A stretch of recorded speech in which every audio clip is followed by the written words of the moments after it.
everyone, and welcome back to People Jew Wanna Know podcast. I'm yet again bringing on someone who works in entertainment as today's guest, Alexandra Silber. Alexandra Silber is an international actress, singer, and author. She has performed in London in shows like Indecent, The Woman in White, Fiddler on the Roof, Kiss Me Kate, and Carousel. In New York, she's appeared in Our Class, The Merchant of Venice, Hello Again, Masterclass, The Lucky Star, Einstein's Dreams, Arlington, and the 2016 Broadway revival of Fiddler on the Roof.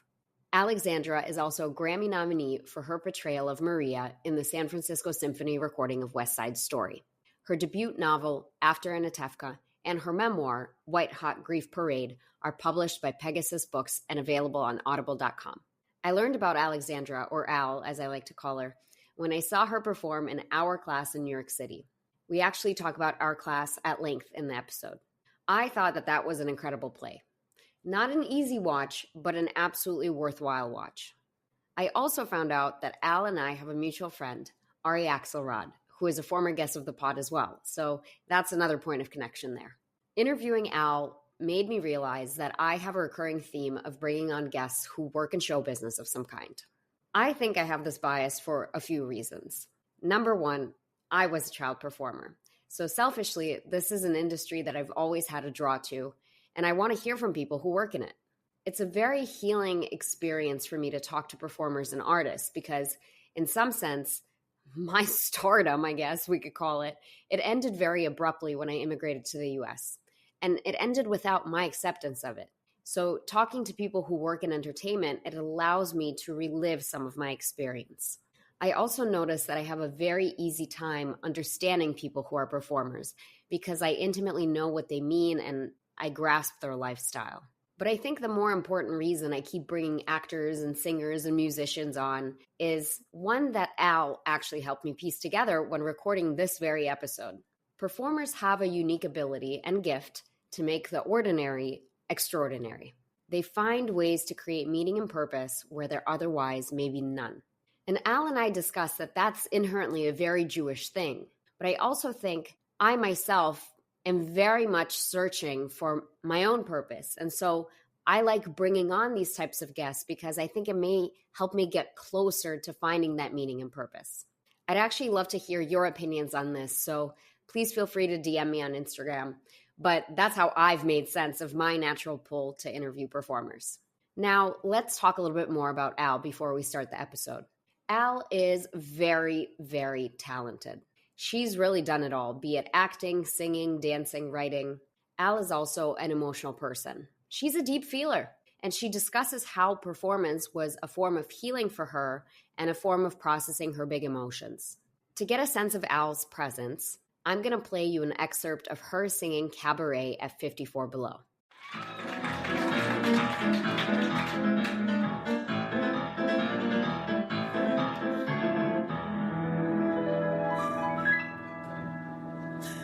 What good is sitting alone in your room?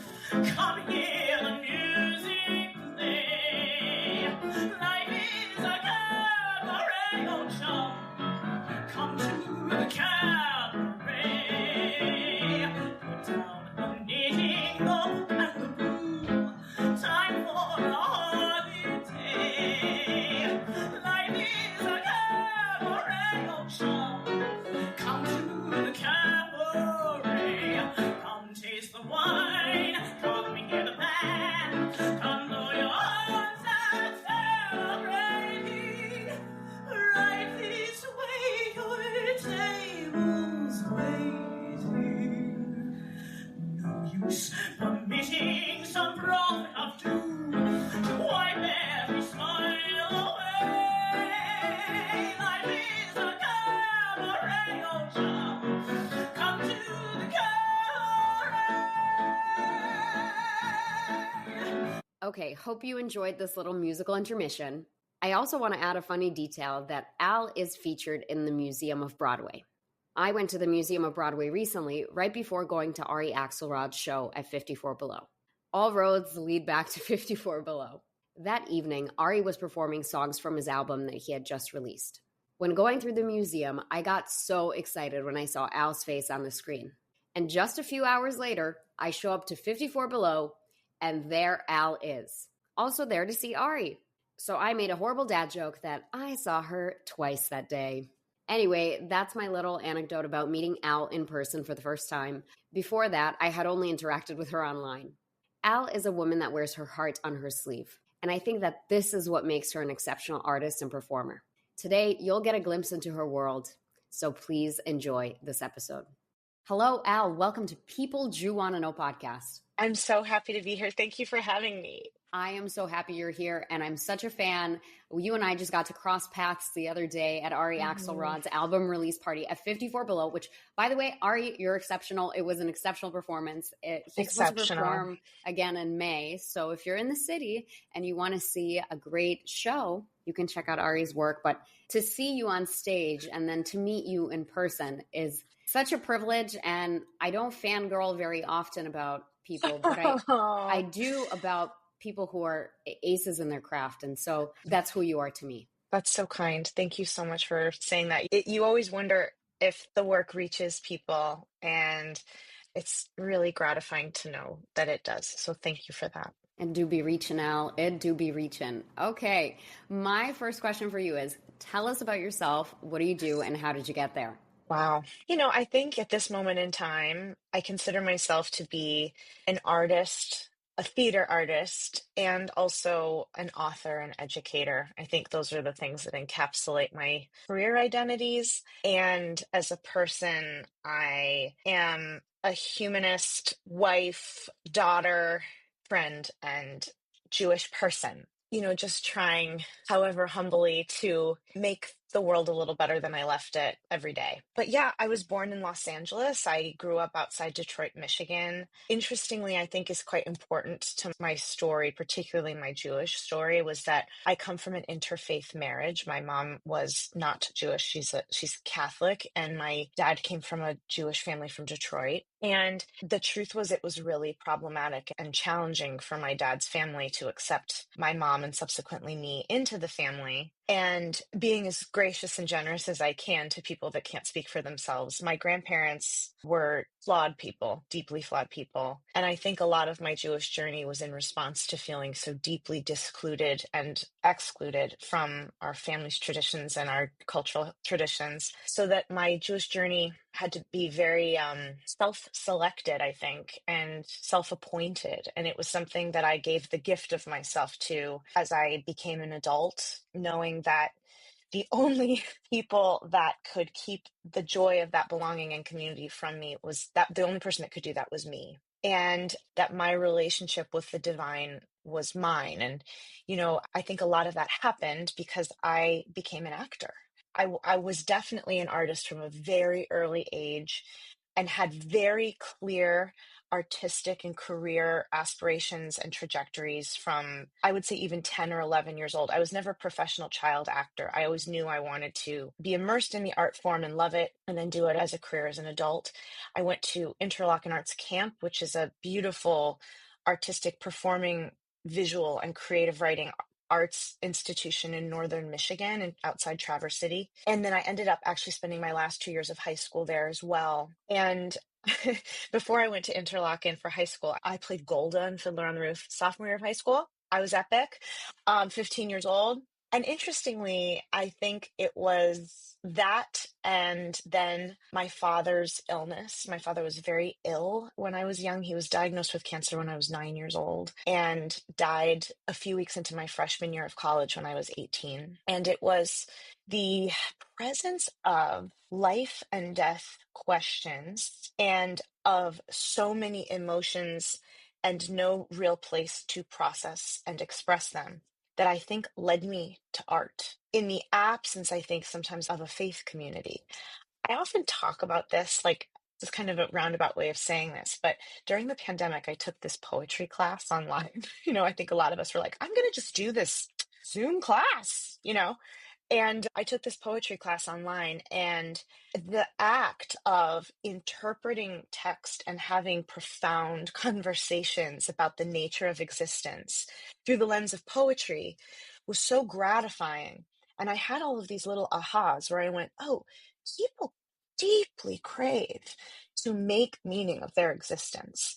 And in my life, I have often done it through literature and theater. And right now I'm doing that through poetry, but I think the most common relationship to those conversations are liturgical conversations when people are at Hebrew school or at Sunday school or at church, or when they're examining sacred texts or the ancient stories of whatever culture they come from. If I wanted to discuss or meditate on envy, the first draw I had and the training I had been given was to think about envy that's present in Othello in Shakespeare. But it's just as legitimate to discuss it with Jacob and Esau or the Genesis story. And for me, there was something really divine and holy about the call of art, because it provided that for me when I was having these premature experiences of life or death questions and no other, 9-year-old pals to discuss it with. I was filled with anxiety and fear and emotion about my dad's illness and I think in a way, the inevitability of his death, whether it be from cancer soon or eventually. I just sort of had a concept that people die, I couldn't discuss it with my friends, but I could read about it in books. And so literature became a really important refuge for me. Oh, you know what's so weird, and it's not weird, it's amazing about acting, is that if you bring a gigantic emotional scene to the bank, you're escorted out by security, right? But if you bring it into this space called the rehearsal room or the stage, people pay attention with a different level of focus and sometimes awe. And instead of being escorted out by security, you're given a round of applause and sometimes given awards. Pretty strange human exercise, right?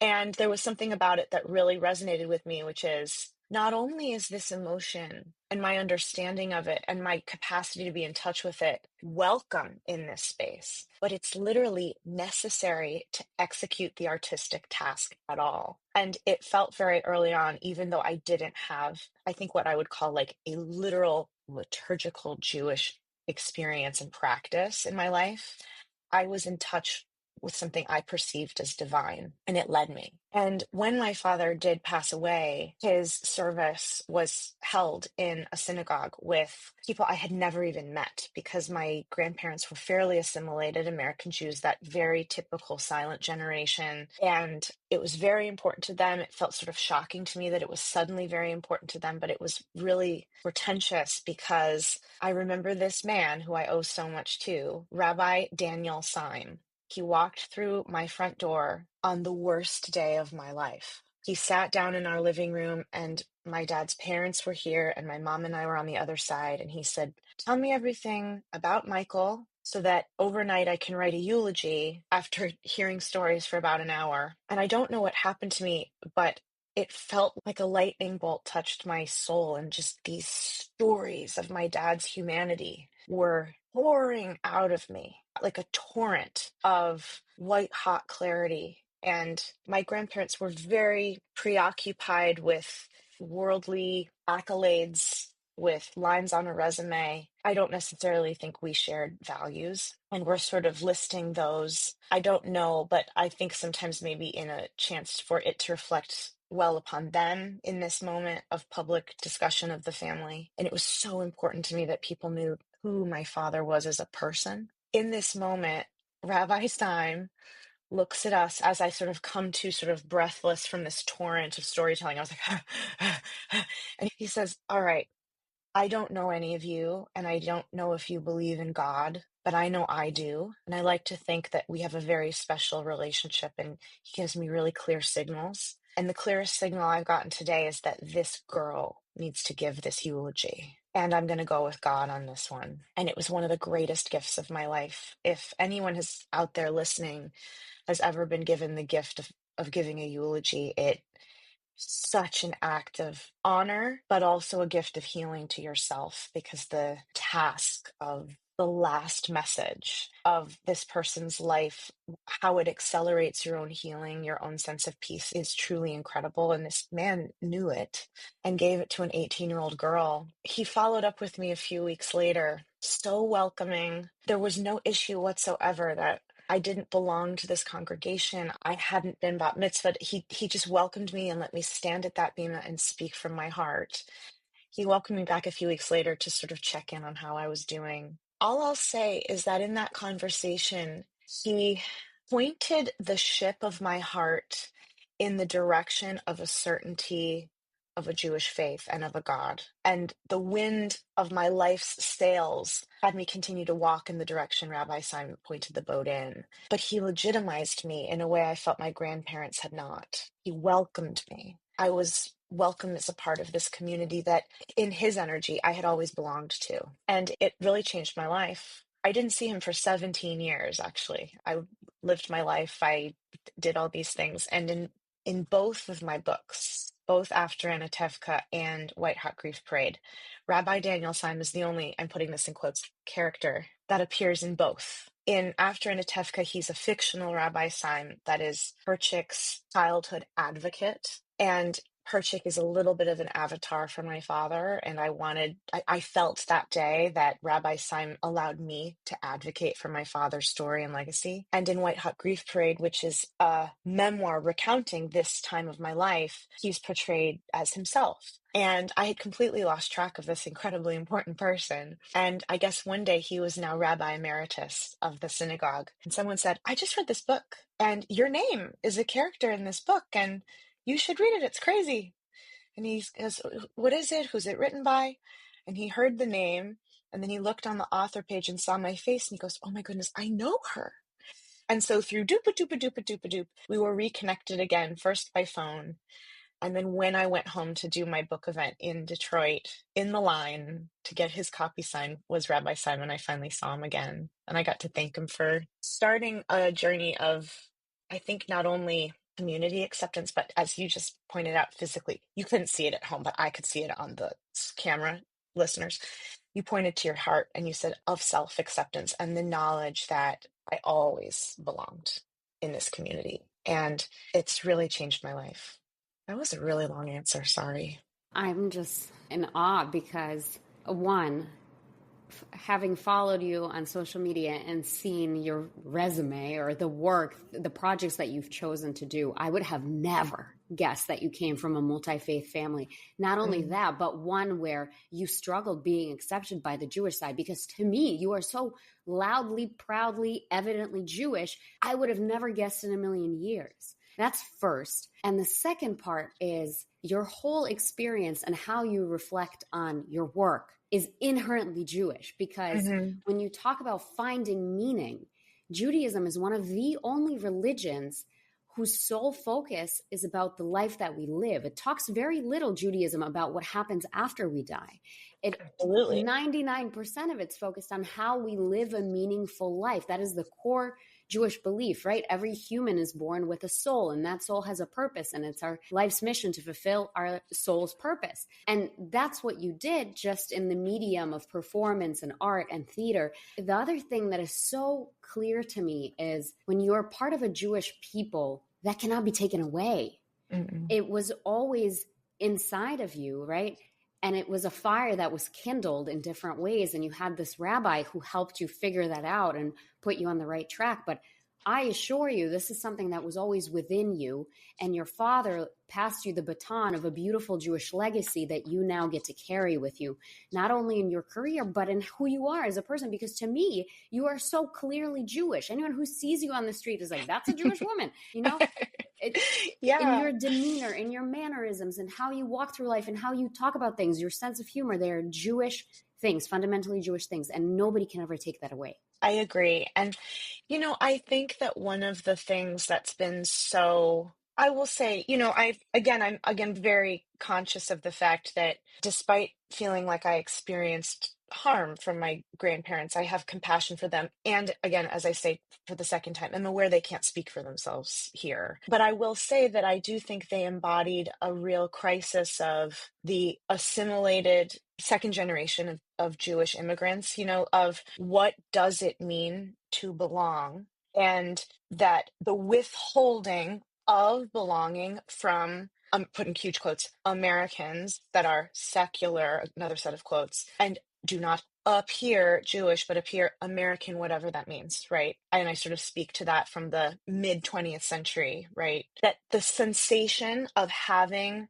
belonging to American culture withheld from them. Hurt people hurt people. And that oftentimes what I would find and have found in other factions of this community has been that by withholding belonging, there's a kind of self-protection and keeping pain at a distance.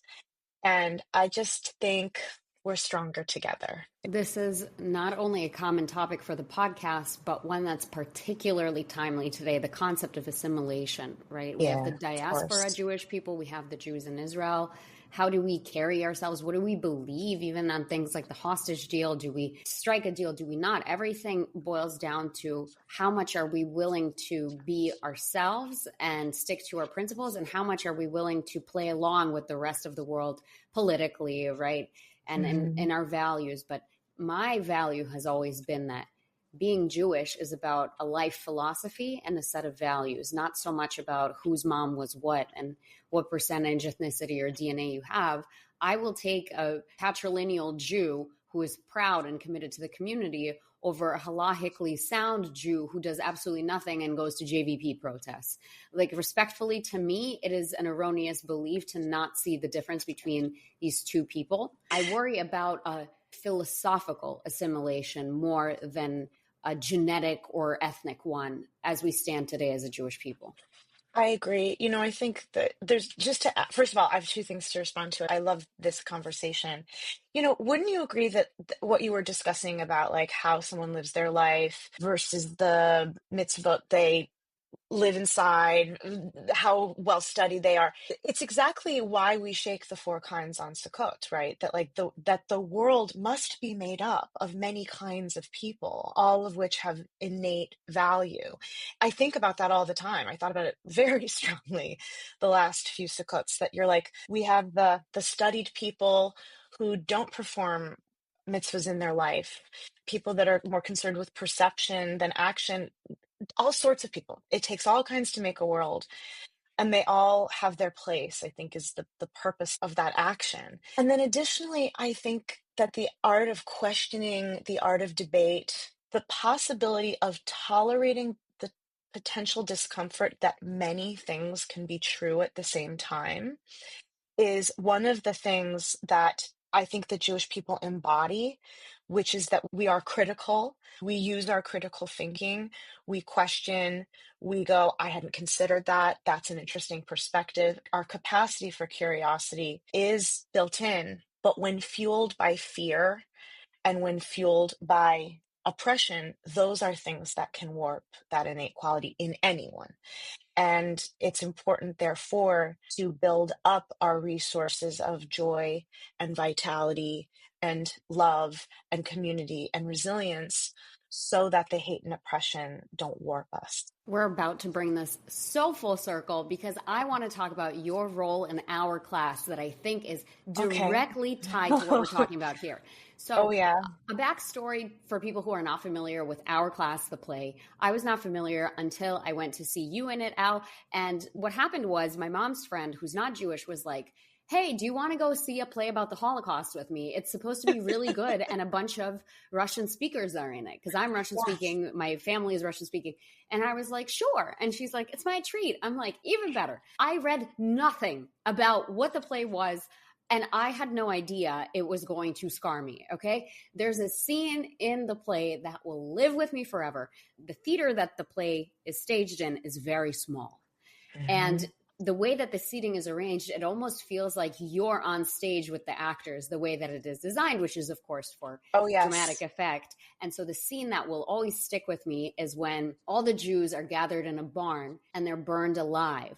And the way that you guys had the stage set up is the smoke machines were let out into the audience. So it almost felt like you as the audience member were burning with the cast, which is of course intentional and a very powerful move. And so now let's talk about your character, and our class is the play. The premise of our class, for those who are not familiar, again, written by a non-Jew, which I think is super powerful. A Polish non-Jew, even more important. Even more powerful. The play is about a classroom where kids are growing up together, and as they grow up, World War II and the Holocaust begin. And so it's the story of how non-Jewish students interact with the Jewish students, and some of them end up together in these interfaith marriages and couples, and what happens, how they get torn apart, and there's all this drama. And so your character is a Jewish girl who grows up and marries one of her non-Jewish classmates. And as part of the Holocaust and World War II, she is effectively forced to convert to Christianity. And she even changes her name to something that is super Christian and Slavic, Mariana, which we all, if you're from a Russian speaking country, everyone knows a Mariana. It's like not that uncommon of a name. Yeah. And at the end, she lives her life and she kind of forfeits her Jewish identity altogether. We don't really know, or at least I didn't know as an audience member, does she remember anything about it, or did she just like delete it from her mind? And there are times in the play where she has a choice to be openly Jewish. Like once the war is over, does she want to reclaim her Jewish identity? And she doesn't. And she never talks about being Jewish. And she's kind of kept to herself till the end of her life. And she dies as like miserable, death. And she's this bitter old lady, which you also play excellently at the end. Thank you. I think I have an inner old lady. I just like really, I have to say, like, I really rocked like old person day in drama school. I was like, but I'm never going to use this. And I'm thrilled to use it in our class. Right. And so this Mariana character is a perfect example of assimilation and what happens when you assimilate philosophically in your heart. Like that should be the cautionary tale of assimilation. Yeah, I'm very interested to hear that's your perspective. I obviously had a different experience inside her, right? And I wonder, another thing I think is really interesting to speak to somebody who is a Russian speaker, comes from an Eastern European tradition. So there's a couple of things I think are crucial for especially Americans listening to this, that one, I was unfamiliar with the former fact that in lots of Eastern Europe, there's no like first grade class and then you reorganize and you're with a different group of 30 kids in second grade and then a totally different group of kids in third grade. You are in a class of roughly 10 to 18 children, and that is your class until you leave high school. You are with those people and you're closer to them in intimacy sometimes than some of your siblings. They are the most intimate people that you know. And I think that is a really important detail of the piece. And two, I'm sure you've discussed this a lot on this podcast, and I think it's just such a crucial factor for people, especially non-Jews in America, is that almost everywhere else on earth, Judaism is perceived of as a blood-based racial identity as distinct from nationality and is not exclusively an elected, chosen faith practice. And that this is something I think people find really challenging to grasp in America, that we're not, I'm being a little facetious here, but like accepting Moses into our heart and it makes us a Jew. That this is deeply entrenched in, there's the religious element, there's the cultural element, and then there's the racial blood element that the rest of the world has taken issue with in so many ways. That's really difficult to describe to a largely secular America. And that is really what's at the crux of the issues in our class, not only during the section of the play that takes place during the Second World War, but before and long after. And I think the thing that this play got to in terms of assimilation was that for this woman, Rachelka, who became Mariana, it was not a choice, and that the day they baptized her and she married this Polish Catholic classmate of hers, part of her died. And there was a really unbelievably haunting image. You were describing the barn burning scene. Much of the play, directed by Igor Golyak, was directed very representationally. There wasn't a lot of literal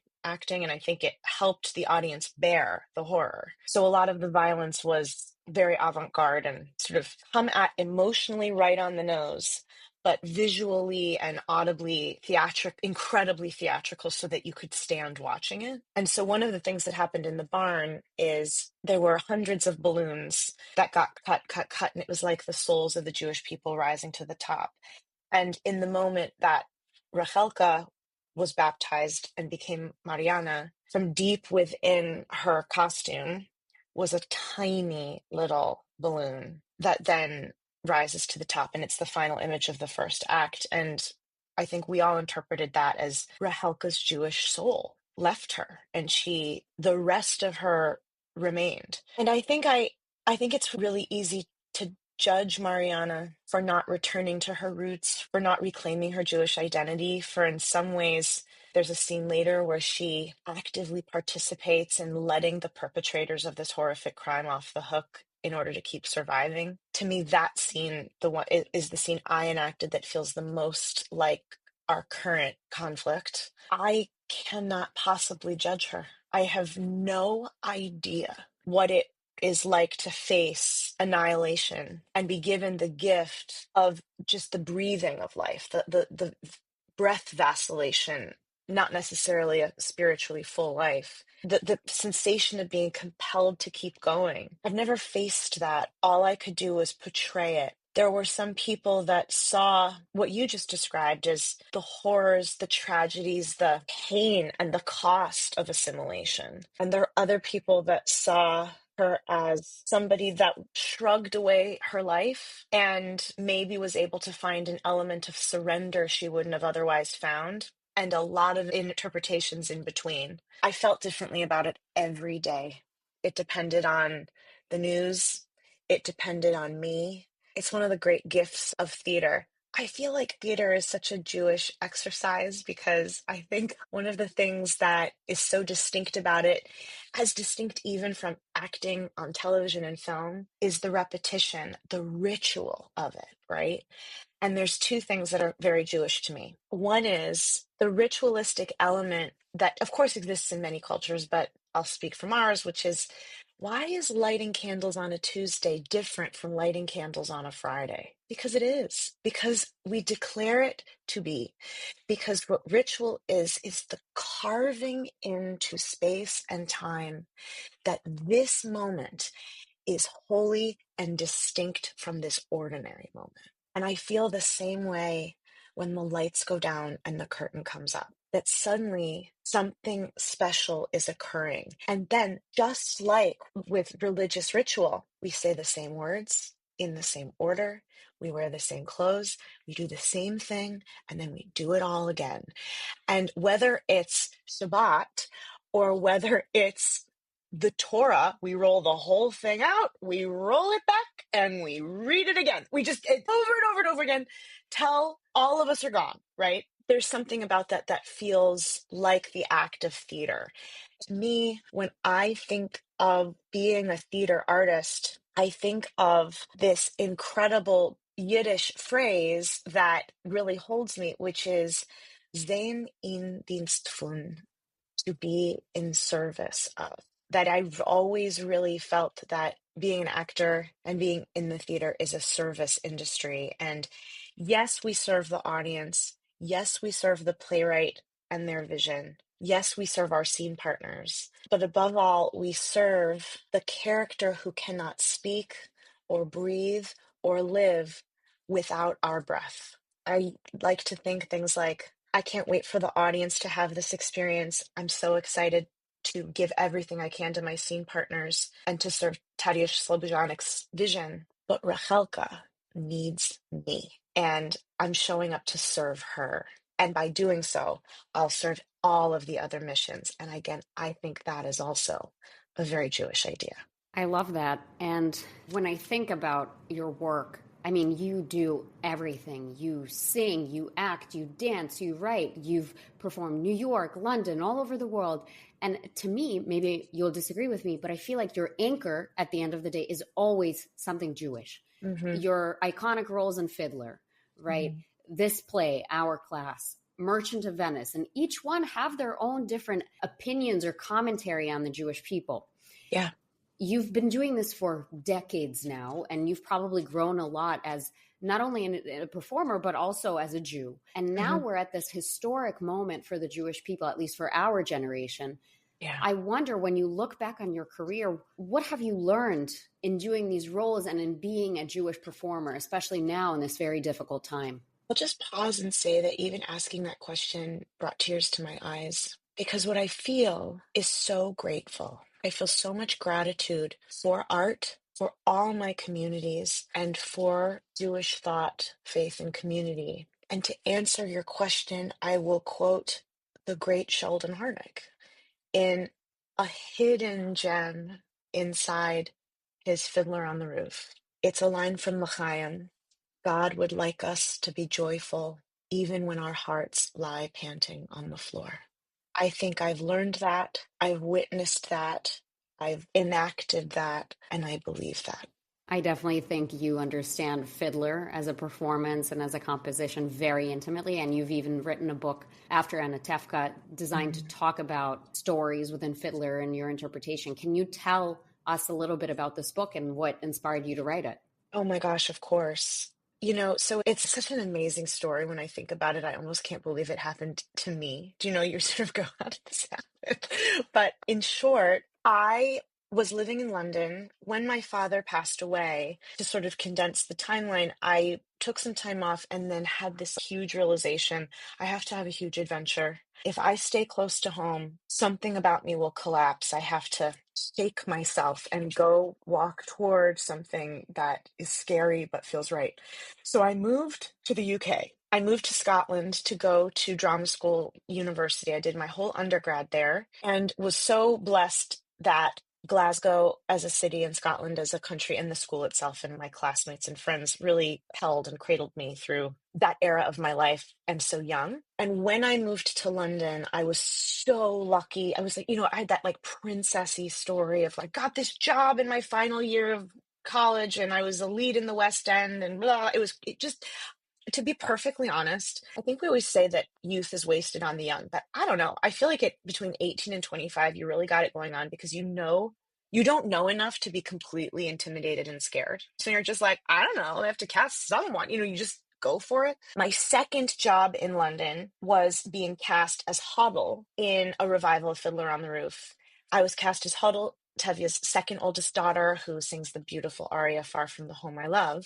And I completely fell in love with this character. I didn't fully understand why until later. But I think one of the most important elements of this was also part of my Jewish arc was the Jewish community in London is largely insulated and predominantly modern Orthodox. And they exist in little pockets of town. And everyone else that has Jewish history or Jewish ancestry doesn't have the same size, capacity, and ability to practice and integrate it into their lives that we do in America. There's a really limited reform movement, and even the conservative movement is limited. And lest we forget, it is an officially Church of England Christian country. So there's a lot going on there, and they have their own anti-Semitism story. But what I'll say is that resulted in a cast of 30, there were 3 Jews, of which I was one, and I was still fighting this story of do I or do I not belong?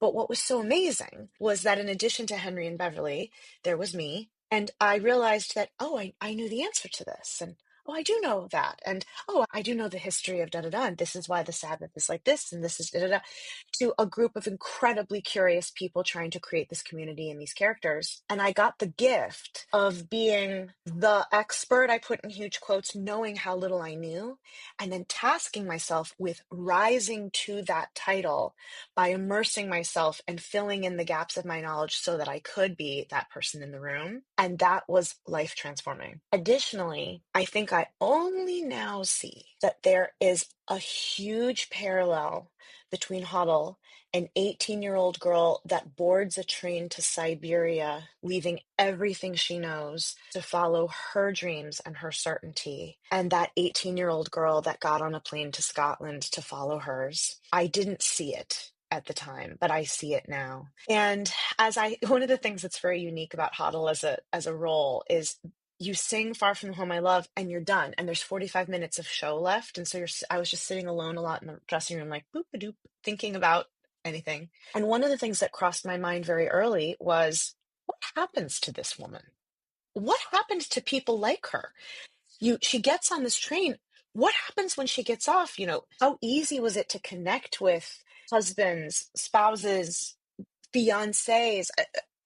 What happened to women when they were being held? Like all of these questions that then sort of led me into these internet wormholes of research and curiosity that then spurred even more questions and even more emotion. And meanwhile, I was spending 45 minutes at the end of the show wondering what I was going to do with myself. And long story short, I started writing. It was sort of in the onset of the popularity of blogs, pre-social media, really, sort of 2006, 7, 8, before Facebook was huge. And I just thought, I'm just going to take charge of my own creativity. I'm in month 9, 10, 11, 12, 13 of this run. We ran for nearly 2 years. It was a very long run. There was certainly an element where I wasn't necessarily feeling creatively satisfied every day. In terms of my own personal creativity, I had to take responsibility for that myself. So I just started writing this blog. It's still alive. It's still out there, called London Still. It was little things like being an expat in London, the joys and the superiority of raspberry jam versus all other forms of jam. It was funny. It was irreverent. And before I knew it, a year and a half, 2 years had gone by. One day, I'm no longer in Fiddler. I'm now playing Julie Jordan in Carousel in London. And I get an email through the blog from an amazing woman who completely changed my life. Her name is Louise Lamont. We are still friends and in touch. And she said, "Hello, Alexandra. I came to the show today. I looked you up. I found your blog and I've sort of read it cover to cover. Have you ever considered writing a book?" And I first, in a way, thought I was being punked. I was like, "Did you see that my blog is about raspberry jam?" Just wire me $500 and I will be able to Right, publish right. your My book. father is a Nigerian prince for Yes. $500. Right, exactly. And I was like, but she was legit. We had a conversation. I'll never forget. I met her at Bees of Bloomsbury, still there and has wonderful scones. Everyone go. We met at Bees of Bloomsbury and had scones. And she said, "I'm just curious, as an actor, have there been favorite roles or particularly tender roles?" And tears filled my eyes as I realized that I missed Hoddle terribly. Roles come and go and shows come and go, and it's always difficult to say goodbye to things that you feel close to and the people that are involved. But this was different. It felt like a very close and intimate friend that suddenly stopped calling me. And I missed her and didn't know what happened to her. And I just started talking. I was like, and I've done some research and this happened to women and this might have happened. And I went on and on about what happens to Huddle and to Perchik. And she just looked at me wide-eyed and said, "That's your book.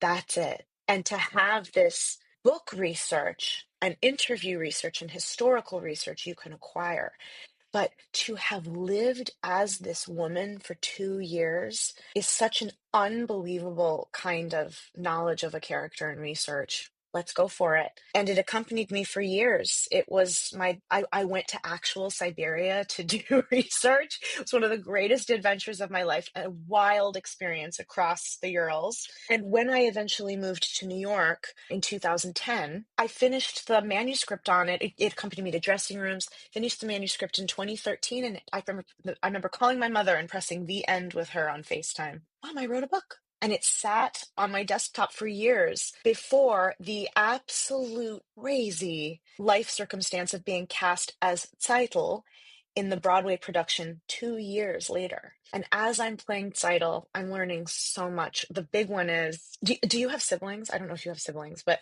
Yes, I do. I have a brother. yeah. He's 20. So one of the things I learned was to literally live as and portray two siblings in the same family in two different productions, but enacting the same story. What I learned so profoundly was, wow, my Hoddle really judged Zeitel. And I wrote her in my book as such a stick in the mud, such a little woman and rigid and not very warm. And as I'm portraying Zeitel, I went, wow, I really judged her. And I started to understand the perspective of how Zeitel ended up being perceived that way and being able to fill it in. So what was so amazing was I was able to kind of go from stage as Hoddle to page after Anatevka, back to stage as Zeitel. And then I took all of that knowledge and returned it to the page. And there's elements of After Anatevka that are not simply what happens to Huddle in Siberia, but reflections of her life from the world we are familiar with, not only through the musical Fiddler on the Roof, but the Shalom Aleichem original stories. It's a dialogue between older and younger me and the humility of growing. And I think it was such an unbelievable labor of love. It's the show that will never close. I get so many unbelievable letters or people that will walk up to me on the street or comments on the places where people comment on books, not only from the book itself, but from the audiobook, which I read. It's been an incredible experience to know. And taking it full circle for a second, the little girl, Al, in my room at 9 years old, having these big life or death conversations with Tolstoy and John Steinbeck and Virginia Woolf, and having real relationships with those authors, I never considered that I would be that author that might move someone else alone in the middle of nowhere, not meeting them at a stage door, not shaking their hand post-show, but being in relationship to a different kind of audience altogether and still having such an effect that will outlive me. So that is After Anatevka, and I hope everybody gives it a chance either through the physical book itself, and like I said, it's available on Audible. I read it myself, and it feels like a culmination of all the things I do, which is pretty fun. How can people follow you on social media and read your book? You can follow me on social media. I'm at Al Silbs everywhere. That's ALSILB as in Bravo S. You can find me at my website, alexandrasilber.net. My blog, London Still, is out there. And After Anatevka and White Hot Grief Parade, my memoir, are available wherever books are sold and in audiobook, both from audible.com. Awesome. I do have one deep question for you before I let you off the hook. I think it's important. As you reflect on your career, I think you have a lot of self-awareness where you recognize how different parts of your life then played into the importance of shaping you at a later time, how everything comes back together, why certain things happen to you. Is there anything you wish you knew sooner? Of course. But at the same time, the gift of learning things thoroughly and in a hard way means the lessons are more fully understood and the wisdom more fully appreciated. I have so many fantasies of going back in time and whispering in my ear. But I think if I could say anything, it would be this. It is that pain, physical, psychic, spiritual, and interpersonal. Pain is not optional. We must feel it. It is part of our animal experience on Earth. But suffering is optional. That there are ways to experience pain where we don't suffer it. We acknowledge that the suffering is a story. And I think I could have hugely decreased unnecessary suffering for myself. Not only is pain inevitable, but it's necessary. You know, it's part of what makes us resilient, alive. It reminds us we're alive. It protects us. It informs us. It's a great teacher. May we never use it as a weapon on others and on ourselves. I love that. Thank you for humoring me. You just came in with like the deepest answer ever. So thank you. That's the tagline of the podcast, folks. Pain is mandatory, suffering is optional. And I couldn't agree more. And I wish it was easier to learn that and to stop suffering. And I have one final question for you. It's one that I ask every single guest of the podcast. Who would you like to nominate for People Jew Want to Know? I want to nominate Itai Benson, also another actor, Jewish person, Israeli American, husband and father, deep feeler, and compassionate being. Thank you so much for this nomination. And above all else, thank you for opening your heart to us and helping me understand you better as a person, as a character, your philosophy on life. I learned a tremendous amount. And thank you. I think what impresses me above all else is for Judaism to be a religion or a culture based on finding meaning in everything. My gosh, you know how to embody that. You really know how to find meaning and clarity and purpose. But more importantly, you help others learn. You give the gift to others, and that's a very special thing. Thank you so much for that. I think it's why we're here, like I said, to be in service of. If you've enjoyed this podcast, please go ahead and rate us 5 stars. Be the first to hear our episodes by subscribing to People Jew Want to Know wherever you get your podcasts. And for exclusive content, follow us on Instagram at People Jew Want to Know.